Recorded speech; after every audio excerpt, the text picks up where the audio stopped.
Good day. Welcome back to G&H Honey Bees. It is the 23rd of September, 2024.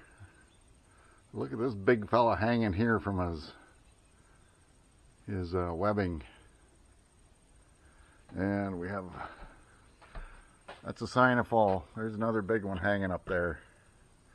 It's amazing how they can spread their webs everywhere. But that's not the reason for this video. The reason for this video is down here at Hive 6, when I inspected them the other day, I saw the queen finally, and I saw that she was just starting to lay eggs again. And I've noticed in a couple of the other colonies that there was a lot of empty brood comb and the queens were just starting to lay eggs. But I couldn't figure out why, and I think I know what the issue is now. And I think it's my oxalic acid treatments. And here I have my homemade wand.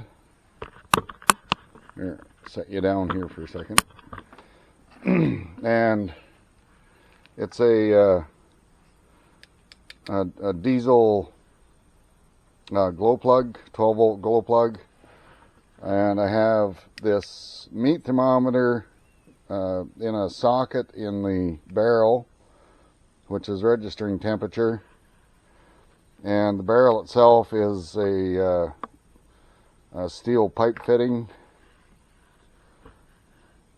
and then I have a copper tube for a delivery barrel, and I've got it wrapped up in muffler tape just to help keep the heat in, and then of course the wooden handle, and then I use 12 volt battery to power it. But what I hadn't realized, and I should have, is that this meat thermometer uses a little coin cell battery. And I got to wondering if the temperature that it was reading out was incorrect. So I have a second one. This one's brand new, and I stuck it down in the barrel. I had a cloth over it just to help hold the heat in, and I was finding that the temperature on this one was about 50 degrees Fahrenheit lower than the temperature on this one. And I was wondering, I thought to myself, you silly fool, you didn't put a new battery in the thermometer.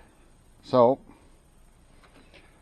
I changed the battery, and now it's much closer. This one reads about 20 degrees hotter than the one that's jammed into the barrel. And I think because of that, I've been getting this up to 370 degrees Fahrenheit to do treatments, and it was actually well over 450 degrees Fahrenheit inside the vaporization cup.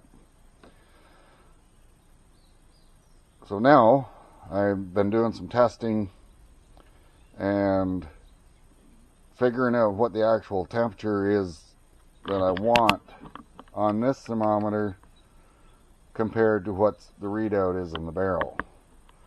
And I think I've got that sorted out. Now I think because I was overheating the oxalic acid, it might have been shooting some harmful stuff into the hives, and that was causing the queens to stop laying.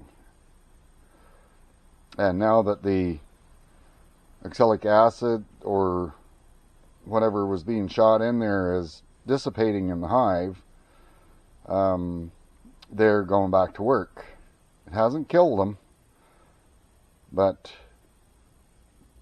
it maybe if that was the reason why they were shutting down and not laying. The hives do need treatments, and this is what I've got on hand for the time being. I've tried looking up the prices of the Provaps and stuff, and they're just beyond my means in as far as price is concerned.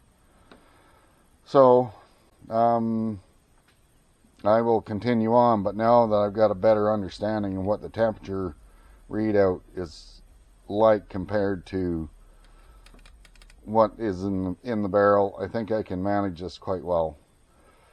Now, I've been reading studies on the internet about oxalic acid and vaporization temperatures and that sort of thing. And according to what I've read, above 315 degrees Fahrenheit is when sublimation occurs. That's when the oxalic acid turns from a solid into a gas. And at 372 degrees Fahrenheit, that's when the oxalic acid breaks down and turns into formic acid and carbon monoxide.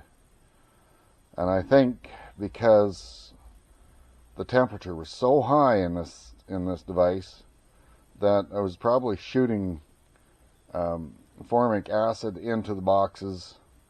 And from what I understand, if you're going to use formic pro pads and stuff, that can cause the queen to stop laying.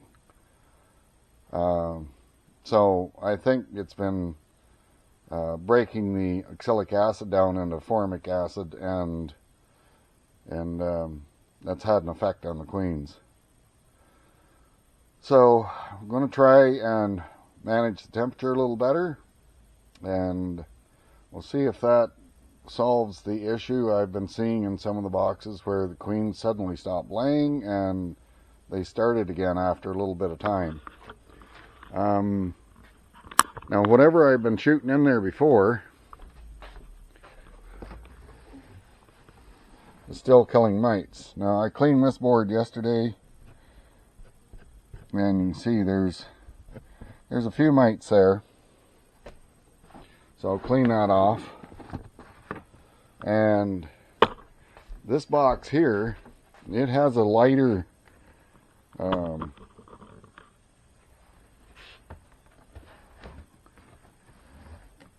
population than the other two. They've got really heavy populations. Their mite loads are very low compared to this one. If you look at this mite board, there's hundreds of them on here. And this is after 7 days of treating them, and I cleaned this board yesterday.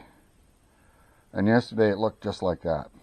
So this box, and I think the reason the population is low is because of the mites. And if you saw my video about Hive 2 that I did a few days ago, I showed the mite board, and it looks similar to this. It's got a high mite load, and the population is low in that box as well. So I got to try and get these things under control and see if we can't bring the population up in these boxes. But I'm going to clean this off. I'm going to give them a treatment and just keep monitoring them. It's all a guessing game right now, but how this machine works is, because this is a pipe, just a pipe fitting, I put the oxalic acid in a cap. This is the cap for the pipe. I screw that on there, like so.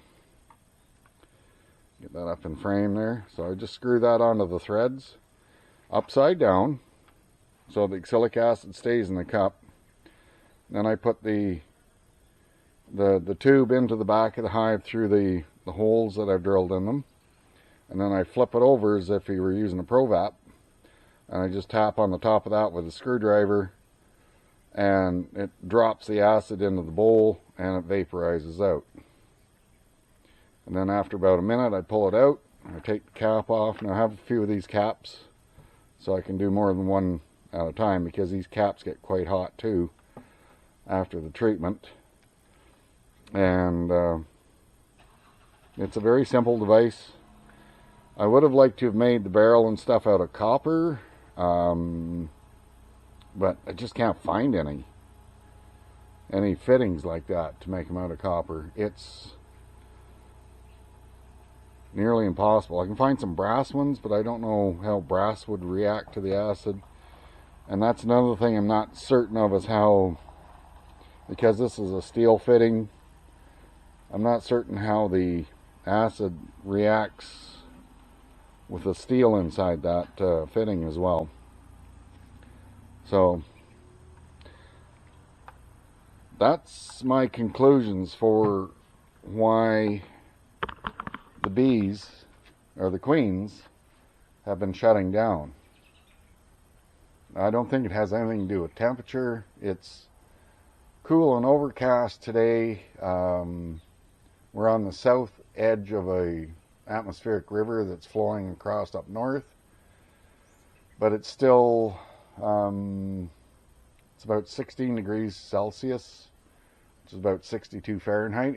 I mean, it's not cold, and there are some bees flying and stuff, so I'm going to carry on and give these girls a treatment, and like I said, I'll monitor them and see how they make out with it. So if you have a ProVap or something like that, could you let me know what temperatures at which they run to do your vaporizations? Maybe it would help me more in the understanding of how this all works. Like, I haven't just been blindly using oxalic acid. I've been trying to do as much research as I can, because it's a chemical, and I don't want to do anything that's going to kill my bees. So anyway, I think that's all I got for now, and if you can let me know what your vaporizer temperature is, I'd appreciate it, and that would give me a little bit more understanding into this oxalic acid treatment. All right, I'll talk to you again soon. Thanks for watching. Bye for now.